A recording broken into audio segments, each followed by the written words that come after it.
welcome back, welcome back. The Dog Bowl food truck.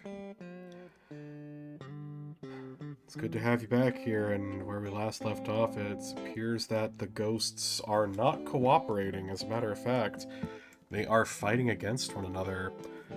We had Carl sort of morphing into a sort of version of his ancestor, which was very well foreshadowed by him acting so differently. The subtle call out that his horns appeared bigger underneath the bed sheet, and as well as the mentions of him having extra lines on his face and seeming to be quick to anger. It just seems very interesting that there was all this foreshadowing, which again, you guys quit that. It's dark in here. I can't see anything. It's too dark, too much foreshadow. But that being said, I guess we should go ahead and move on, because now we've understand and begun to learn that whenever somebody's being possessed, it's like there's this giant shadow thing behind them sort of going on, where it kind of looks like there's just something behind them that makes them look a bit bigger than they actually are. But let's move on. He looks back down at his hands. That's why we have to do all of this. He falls back into silence, and I don't ask any more questions, wanting to let him rest a bit.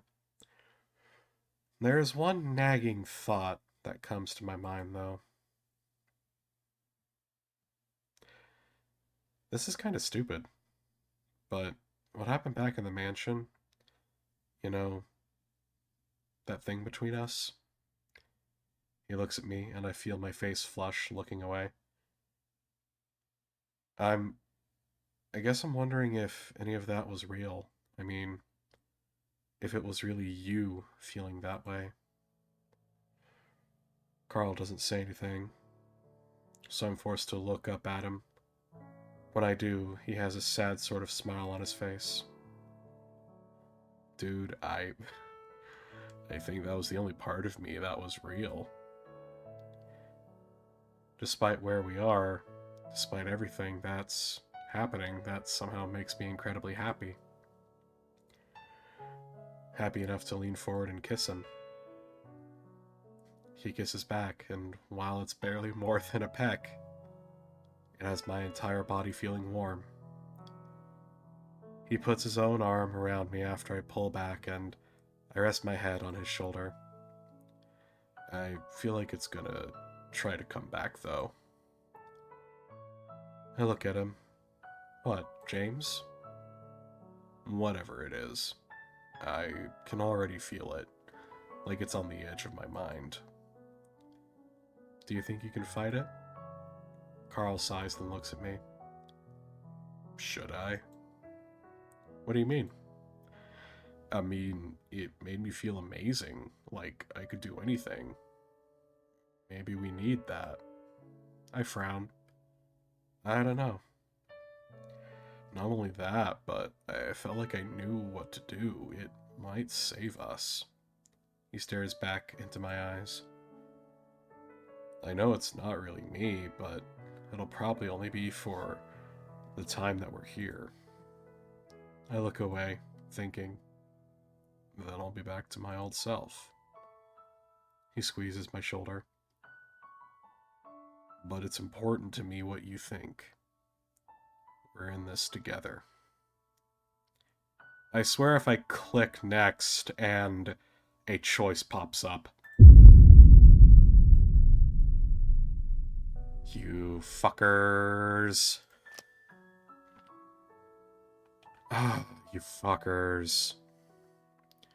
Why do you have to fucking do that to me, man? Okay, so this entire run... Oh, I hate this. Okay. I'm very upset about this. Because on one hand, logically, yes, if it is trying to help us, then it would be optimal, it would be a good decision for us to allow him to sort of take over, to help. And if Carl thinks he can fit, like, because obviously, we've proven here that a big enough shock to the system can kick it out. But at the same like on the and it would help. It's trying to help us.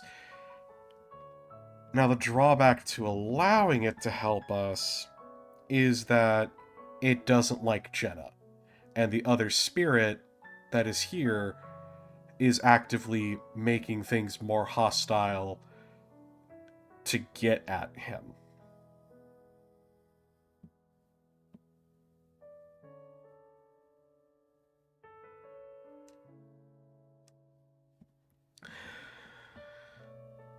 So, on the other hand, we could fight it, because this entire time I have been talking and bringing up how it's important to be who you are, to find out who you want to be. And Carl, like, yeah, there's ways to go about doing it, but just letting somebody else reach in and take control for you, that's not you deciding. That's other people, somebody else deciding for you. And that's not good. That's my biggest criticism that I had towards the group, towards Carl's parents, towards a lot of people, is that, has anybody truly properly given Carl adequate encouragement and then had the patience to give him the time that he needs to move forward, to do something, to decide on his terms what he wants to do? Because I'm not going to lie, I feel like this relationship he's developing with Chase might just be what he needs. Because I'm going to be real with you, there is a lot of darkness. I personally have had a lot of darkness in my life. There's been a lot of pain, a lot of loss. There's been a lot of things that have been so far out of my control that, like, basically my freshman year of high school, I gave up on life. Like, why bother trying if nothing's ever going to matter? Why try and fight against it? Like I said, however many episodes back, or if it was even in this series. But I made a scatter plot of the general cost of college degrees that I would likely pursue. And it wasn't a straight line. The end of the line of, like, the last few years was beginning to curve up, not exponentially, but it was curving up quite notably. And I was like, okay, that's not good. That means that, judging by this line, if I continue that angle, that means that I would enter at this cost. By year 2, it would be roughly this cost. By year 3, 4. And then what I wanted to be basically a criminal science. I wanted to be one of the techies from one of the CSI shows. The mass spectrometer user, whatever, just somebody that would work behind the scenes. And I realized that the degrees required for me to get that just would take too much time.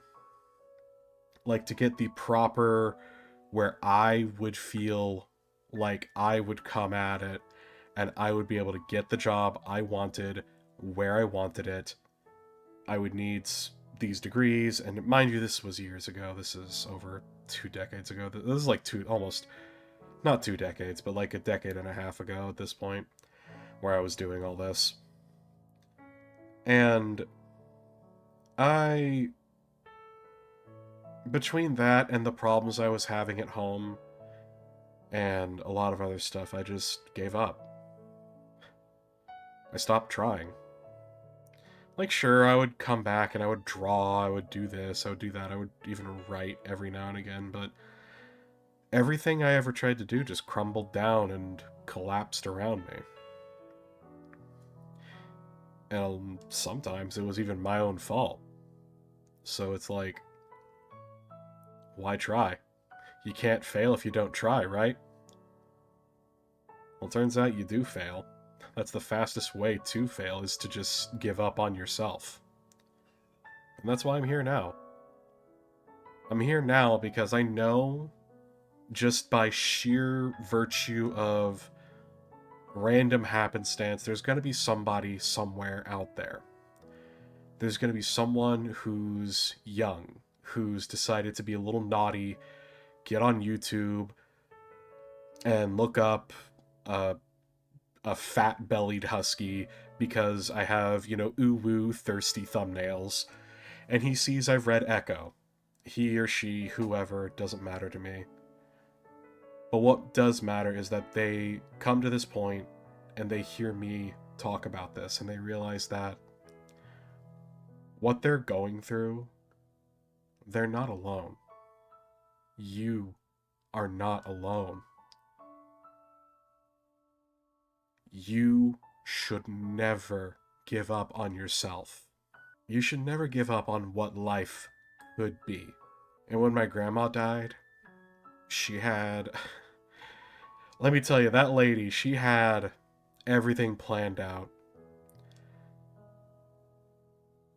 In her will, for her funeral arrangements, she explicitly had an account of money set aside to be used for us to go eat. Because she knew that none of us would want to eat. And no, none of us did. None of us wanted to eat at all. But she wanted us to all be together and go eat, so we took that money and we all went down to the local Cracker Barrel. At least I think it was a Cracker Barrel. It's been so long. But the other important part why I bring this up is that she had us play a song at her funeral. And I'm going to try and hold it together and, say the story and then move on. But the song was Hope You Dance by Leanne Womack. And there is not a single person in my family who who hears that first few seconds of it and has an immediate reaction. An immediate, profound reaction to it. I know my sister will immediately leave wherever it's being played, or if she can't turn it off, I will have to go somewhere quiet and have a moment and then collect myself. I know my dad, it brings him back to a time where the family finally broke down all the walls and we became a properly blended family, even if just for a moment. But that song, its opening lyrics are, I hope you never lose your sense of wonder. I hope you always get your fill to eat, but keep that hunger. And my grandmother explained to me that the song to her meant for you to never let life pass you by. Always take that chance. Always go out. Dance. Be alive. And it took me a while to get there, but I'm alive.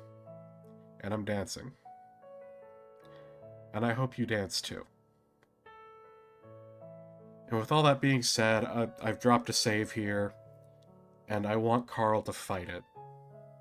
Because even though it may be wanting to help us, I think it's better if Carl fights it.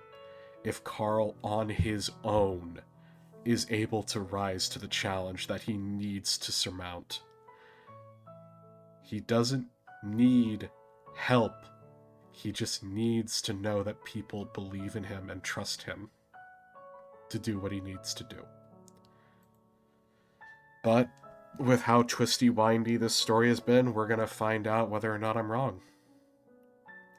Because I am aware that there are bad endings that can happen. So let's continue. I want Carl to fight it. No. Whether or not it made Carl feel good, I can't shake the bad feeling it gives me. I rest a hand on his. No, after everything that's happened, I don't trust whatever it is. Carl watches me closely. Seriously, we need to be more careful. Besides, I lean my head against his shoulder again. We are in this together. We don't need that thing meddling with us to get through it. I feel some of the tension go out of Carl's muscles, and we wrap each other more tightly into our respective embraces. We sit there for a while, Carl absorbing what I'd just said. It's clear that whatever is influencing Carl and probably Jenna is powerful, and we had to be careful. Whatever he decides, I just pray that it's the right decision.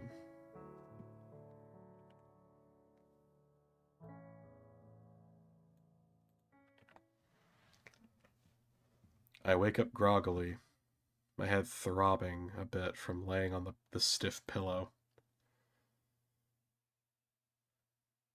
Like the last time I woke up, takes me a while to realize where I am. And just like last time, I get a sinking feeling in my stomach when I realize where that is.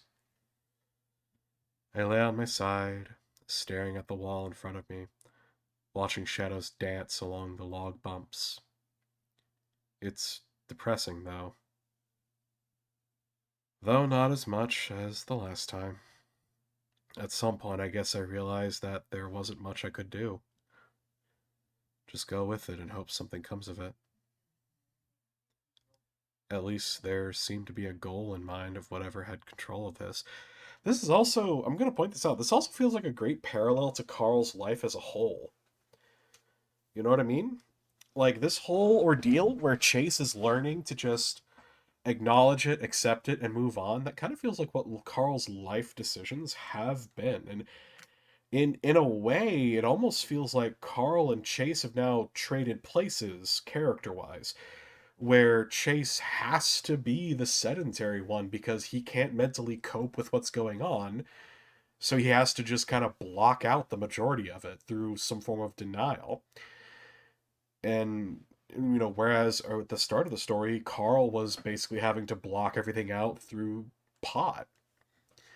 And then Chase is the sedentary one now where he doesn't get out, he doesn't move much because he can't. He's got a broken ankle that's, like blueberry inflating up his leg. Look, they said it's over twice the size it should be, so I call it like I see it. All I'm saying, McSkinny, I'm on to you, boy. I know you got that blueberry fetish. I'm calling you out, boy. That's a joke. Please don't hit me with blueberry fetish art. I hate that. I respect what other people's interests are, but that doesn't mean I have to look at it and doesn't mean I want to see it. So, moving on. Tag your artwork or I will find you. So, it feels like narratively, like character-wise, they have traded places because previously, Carl was the one who never went outside. He never went anywhere because he felt like he couldn't. So, and everything about his life seemed distant, like this nebulous goal, like get a job. Okay, well, what the fuck does that even mean? That mean, like, that's such a it's such an easy thing for me as an adult to say, but as a young only college dropout who fortunately has enough of his parents' money to not suffer from that. Uh, as a college dropout, saying go get a job when he's already anxious as fuck with a little bit of agoraphobia, that's a very big, very ominous, very nebulous goal that will weigh on him. So yeah, this has been very interesting to see. And the thing is, I don't know if all of this has been intentional, because I don't understand the creative process. I don't know what's gone into this or what the behind the scenes thoughts have been. And hell, I don't know if I'm just being Mr. State the Obvious right now. Because this is something that I've engaged in the first time in a really long time that has actually made me think, made me want to examine it and look at it and try and not tear it apart or dissect it, but just pick at it a little bit and be curious. And that's the other side of the coin of, being so beautiful and emotionally impactful that it makes me cry, is that you make something that bears a second look, a third look, a fourth look, Googling, the history of it, and maybe that whatnot. So this is very, very engrossing. It's like when I was listening to the audiobook of 1984. I was very interested, very engrossed at certain points in 1984, even if that book did drag at a few points. Whatever it was, suddenly I feel an arm slide over my hip, and I stiffen. Carl breathes into the back of my neck. You okay? I feel the soft warmth of Carl's body press up against my back. It's been a long time since I felt someone spoon me. Thinking about Leo, though, only makes my stomach knot up even more. Yeah. Carl picks up on it right away. His broad muzzle sneaks over my neck, and soon he's pressing his cheek against mine. I can feel him hesitating as he does it. His movements kind of jerky and awkward. I almost laugh, but I have to remind myself that Carl probably hasn't done this before. At least not since high school. Also, he has horns, Chase. He's going to move his head in a very strange way because he has horns. You oblivious chunt. Definitely not with a guy, at least. A hand slides over my side, close to my crotch. He doesn't go lower, though, and keeps it pressed against my body. It feels nice, having someone close to me like this. Even though I've given up on trying to understand the situation, I'm still scared about what's happening. I can feel Carl's heart beating hard against my back, and I wonder if he's thinking about the same things. Oh dear.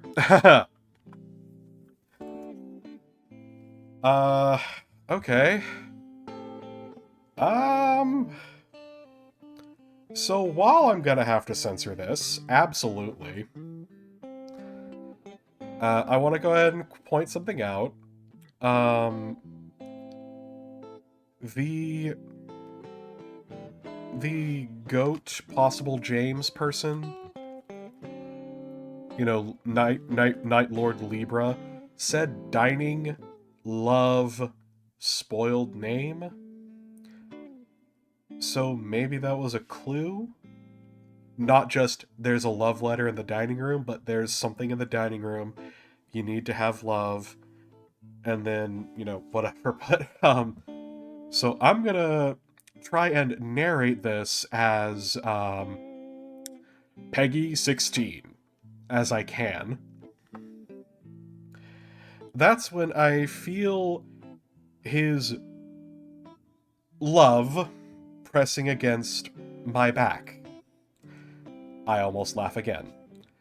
Here I am in a haunted ghost cabin, and my childhood friend is grinding up on me.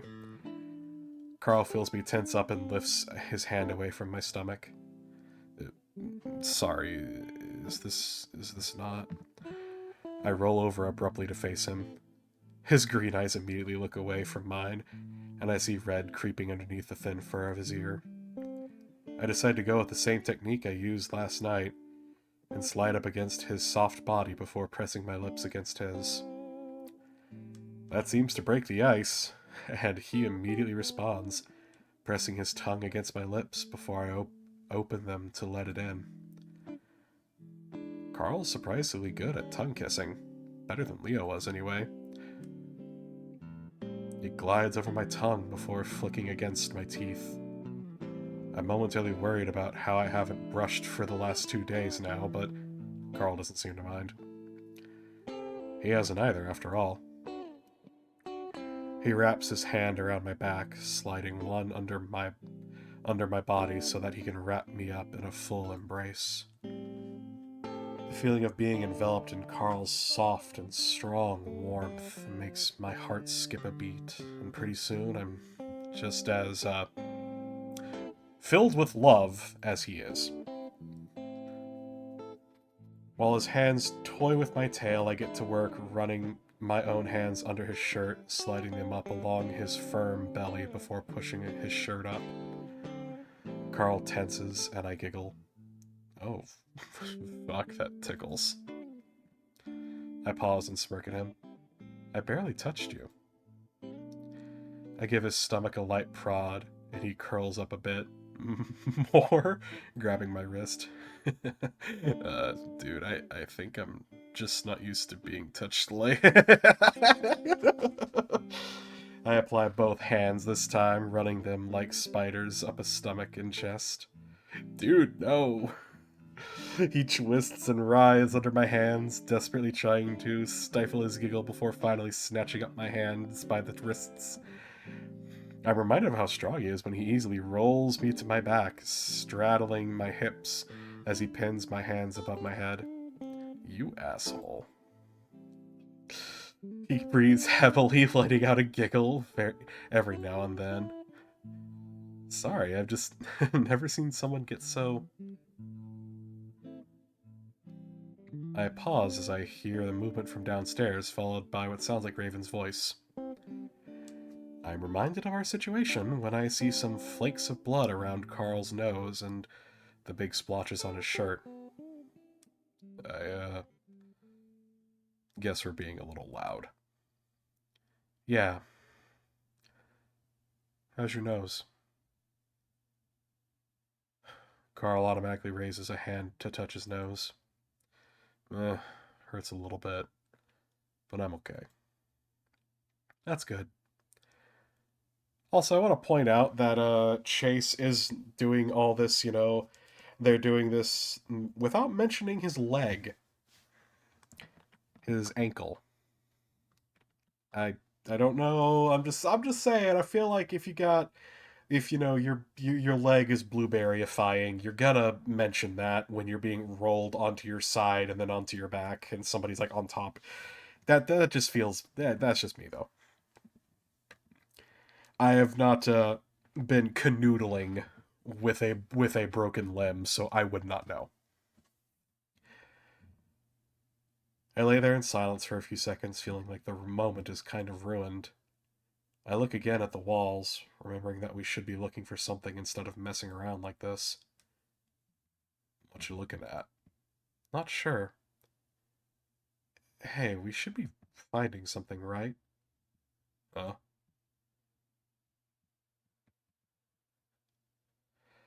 Uh, my pelvis is starting to get a little uncomfortable under the weight of Carl's body. I mean, didn't that ghost, ancestor, whatever it was, tell you that we needed to find stuff? Carl rubs his nose. Yeah, in the last place we were at least.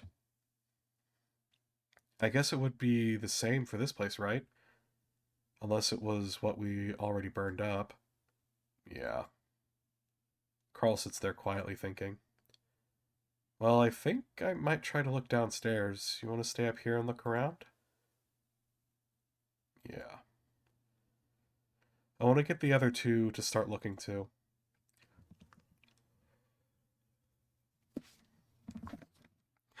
Chase, you oblivious chunt. I am very upset with the two things that have just happened. I'm very upset with the two things that just happened, Chase, that you did at the same time. You are now, first of all, you're telling Carl, oh, hey, that was nice and all, but maybe we should separate. Maybe we should be apart from one another. Fuck you, dude. That that is some mixed signals ass bullshit right there. And you can't be doing that to Weed Goat. You can't be doing that to Weed Goat like that, man. That's fucked up. The next thing I want to point out is that if you guys were gonna sleep in shifts, I'm pretty sure it's been it's been Jenna and Raven's shift like this entire time. So it's like you're gonna go down there and be like, all right, let's get up, let's move. Chase, come on, bud. Use your goddamn head for more than 5 seconds, but anyway. That's where I guess I should call this video. But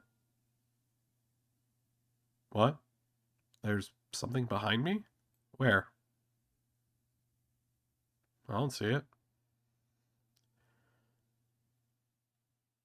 Anyway, you guys are crazy. I'll talk to you guys in the next one. Have a good night, guys.